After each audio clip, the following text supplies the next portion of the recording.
Yun mga katyan, nature lover gaho kayo or mahilig kayong umakyat sa bundok? Ay di tamang tama ho sa inyo ang bidyong are.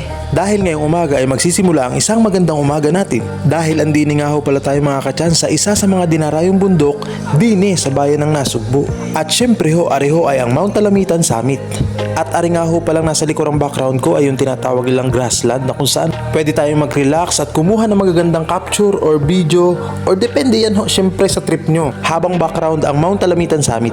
At ari ho yung makapigil hiningang view kapag nandini ho kayo sa summit. At kung mahilig nga ho pala kayong maglakad, edi tamang tama ho sa inyo dahil mapapalaban ho kayo dini ng mahabang lakaran. At after nyo nga ho mapagod ay syempre pwede kayo magtampisaw dini sa kailang sapa ay pagkalinaw ho ng tubig dini at pagkalamig huntunay. At ari naman ho yung pangalawang bundok dini na tinatawag nilang Mount Lantic.